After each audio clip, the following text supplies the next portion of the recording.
Салем. Осы жерде ертең бірінші подкаст түсірілетін болады бұйыртса. Оған үшін өзімен өзім сөйлесіп тастайын деген. Өзімен өзім контент түсіріп тастайын деген оймен шығарылып жатқан дүние. Бүгін не туралы айтайын дедім. Бүгін өзімнің отношение деген не ол? Қарым-қатынас. Өзімнің басқа қалай сөйлесем болады мына жаққа? Былай сөйлесейін ба? Былай сөйлесейін ба деген. Ашық сөйлесейін ба? Сөйлесейін ба? Қалай әдемі болып тұр? Бірақ әдеміліктің қасы жоқ. Бұл гомес сөйлеуге арналған. Давай сөйлесіп бастайық контент. Бісміллә. Очкисіз очкимен. Кішкене уверенно и мен емес сөйлеп жатқандай. Маска ұқсап. Актерлық масканы киік. Де Ниро. Роберт Де Ниро. Қарым-қатынас. Өмірімде 28 жыл. Шүкір Алла 28 жастамын. Осы жасқа жеттім. 1300, жоқ. Өмір сүріп жатқаныма 10337 күн. 10337 күн өмір сүріп жатырмын. Осы 10337 күнде, яғни 28 жылда 4 қызбен сөйлестім. Бірақ осы 4 қызбен сөйлескеннің өзінде біреумен қыз жігіт болып жүрмедім. Қызық. Сонда мен 28 жыл бойы қызбен жүрмедім деген итогқа келдім. Менің сонда бывшая дейма сондайларым жоқ. Плюс па, минус па? Плюсы да бар, минусы да бар деп ойлаймын. Плюсы. Білмеймін. Десең. Не айтайын дедім? Ол қалай болған зат? 4 қыз қандай қыздар? Бірінші қыз, ол мен колледж оқып жүрген кезде таныстым. Сөйлескенде просто SMS, телефон арқылы көп сөйлесу болды, былай сөйлесу болды. Содан кейін басқа жігітке ғашық болып қалдым, сондай болып кетті ойым. Енді көп бір 4 айдай ма сөйлесіп жүрдім. Ол кезде бірақ кішкентай 17-тен ба сондайдан. 18 жасымда тағы бір қызбен сөйлестім. Ол 17 жасымда болды, одан кейін болмады ол қызбен. Бірінші қыздың аты кім еді? Ұмытып қалғансың. Ұмытып қалдым біргенче. Болмады, короче. Екінші қыз, ол 18 жасымда бірінші рет свидание жасадым. Сол 28 жылда бір-ақ рет свидание жасадым. Өзіме ұнады базарлық свидание жасаған. Мен ол қызға ұнадым, ол қыз маған да ұнаған. Бірақ содан кейін ол қыз көз әйнек киіп жүретін болатын. Сол көз әйнек киіп жүрген кезде ұнайды маған. Бір күні көз әйнексіз келді кездесуге.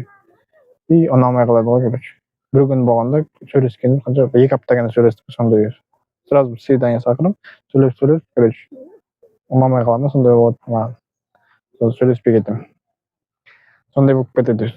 Мен кішкене тупойлауым болдым, 18 жасымда кішкене ақымақтау болдым демекші. Может, мен тағдырым болмады. Сондай болып қалды енді. Не істейміз? Ол кезде 18-де қатты не емес едім мен. Қатты ақыл қосқан, ақыл жеткізген адам емес едім. Кішкене ақымақтығым бар еді. Содан кейін бір қызға сөз салдым. Сіз маған ұнайсыз, маған жаңағы свидание апарған қызға вот именно сөз салмадым мен. Қызбен жігіт болып жүрейік деген сияқты ондай ұсыныс жасамадым. Ал мына үшінші қызға жасадым, бірақ ол кезде отказ алдым. Жоқ деді, короче. Неге жоқ деді, түсінбедім бірақ. Бірақ нормально сөйлесіп жүргенбіз вроде. Сөйлесіп жүргенбіз, айтамын, қызбен болып жігіт болып, еще форму салып айтамын, қанша 22 жасым вроде. Вроде нормально жас. Вроде жұмысым бәрі бар болғаны.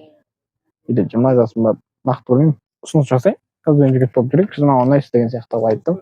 Бірақ өкінішке орай ол қыз келісімін бермеді и солай үшінші қызда кетті. Сөйтіп біз 21 жас, 22 жасқа келдік па? Содан кейін не айтайын дедім тағы. 22 жасқа келдік. 4-ші қыз қандай қыз болды? Он тоже Инстаграм просто так сөйлесіп жүрдік. Қыз деп айтуға келе ма, келмей ма? Ол короче мен өзім қыз деп ойлаймын десең.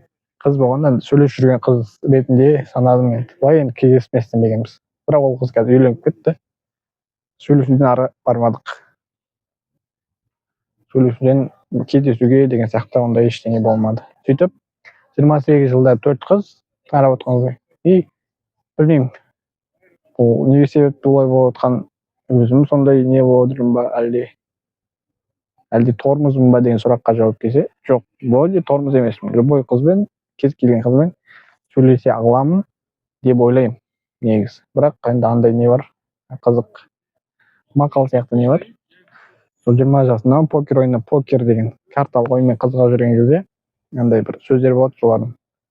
Егер 6 адам ойнап отырса, мысалы, соның ішінде кім жаман ойнайтынын білмесең, сен жаман ойнайсың деген сияқты. Сол сияқты 6 адам кезігіп ішінде кім тормоз екенін білмесең, значит сен тормозсың деген сияқты ғой. Может, тормоз емеспін деп ойлаймын негізі, бірақ енді тормоз болуы да мүмкін шығар. Мен білмеймін ғой нақты. Бірақ енді бұл плюс минус деп не істей алмаймын, бірақ бір жағынан плюс деп ойлаймын, өйткені мен қызды жүріп тастап кету деген сияқты. Оны түсінбеймін мен.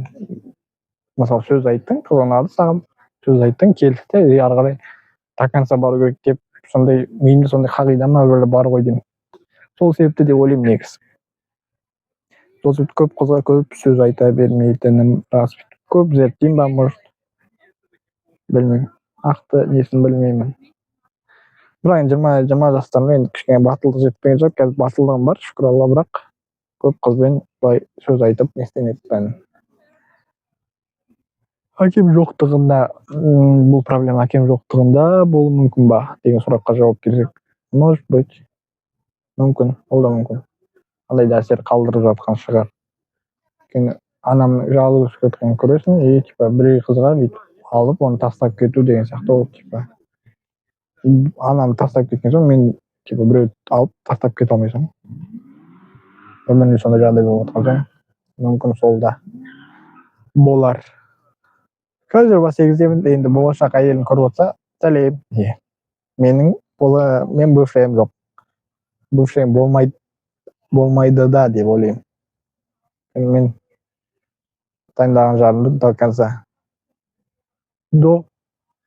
деген қалай до конца. Клятва деймін, келісім берген сияқты. Клятва деген не? Клятва айтасың ғой. Уәде берсең, уәдеңде тұру керек деп есептеймін. Еркек уәде бермейді, еркектің сөзі уәде дейді. Осы қатты өтіп жатыр. И солай. И бүгін шығарылымды аяқтаймыз. Сонымен бұл Илдардың 28 жылдағы қызбен опыты. Девственник андай. Пәксің бе деген сұраққа жоқ деп жауап бере аламын. Себебі мен колледж оқып жүрген кезде неше түрлі группалас барларым болды. Өзім қызылға бітіріп отличник болсам да, қасымдағы енді бәрі ұл болған соң, ұлдар қауымында дос болған соң анда барады, мында барасың, сол кезде анда бардық, мында бардық болып қалған жағдай болған. Сол себепті не емес. Ол жағы мәселе емес. Әйтпесе маған қандай кино ұнайды десеңіздер, 40-летний девственник десең. Сол үшін мен девственник емеспін бір жағынан. Ол да дұрыс шығар, бірақ білмеймін. Мен көп не істемеймін, девственник не істейді деген қарамайтын сияқтымын. Егер маған ұнаса, оның баласы болса да үйленетін сияқтымын мен. Себебі адамға ғашық боласың, оның баласына емес. Мінезіне және тағы бір қағида, сен өзің бақытты болмай, қалай біреуді бақытты қыла аласың деген.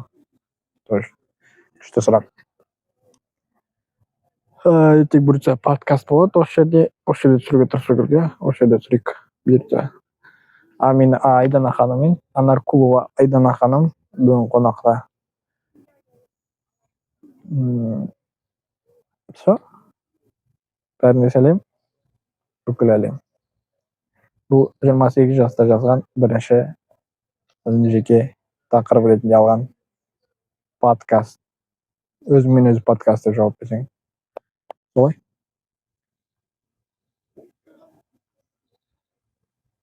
Қазір азыр кыз менен сүйлөшүп жүрмүнбү деген суракка кыздар менен сүйлөшүп жүргөн жок, бирок андай өзүм финансовый положением катуу болгондуктан кичине эстейт экенсиң. Бүйтүп кичине сескенет экенсиң. Сескенген кезде bir жерге чакырайын, жаңағы свидание жасайын деген сияқты ниетің бар, бірақ ақшаң жетпесе, кішкене тормоздан ұстайды екен бәрібір де. Ақшаң қалтаңда болса, смело жүресің, короче. Бұл жаста ақшаң болу керек екен. Осы қазір ақшамен айналысып жатырмық пока. Сондай грустный подкаст болып кетті ме, не болып кетті ме? Негізі өзім грустный деп ойламаймын бұл сәт. Бірақ енді кейде андай видеолар шығып қалады, папасымен, мамасымен деген. Жаңа әйел мен еркек баласы бар, бақытты өмір сүріп жатқан кезде сол кезде қарап қаласың. Қайда менің екінші жартым деп. Сондай жағдайлар болып тұрады. Кейде осындай көрсететін келеді, көрсететін қайғырғың келеді ғой өзіңе. Сондай жағдайлар болып қалады. Машалла. Назарларыңызға рахмет. Сіздермен болған мен Илдар. Қызық өмір деген қызық қой, қызық жайына сызып қой дейді. Қанша минут сөйледім? Енді бәрі дұрыс жазылды деген ниетім бар. Алаң қалауымен. Егер көпшік плопчик плоп. Әрке қойып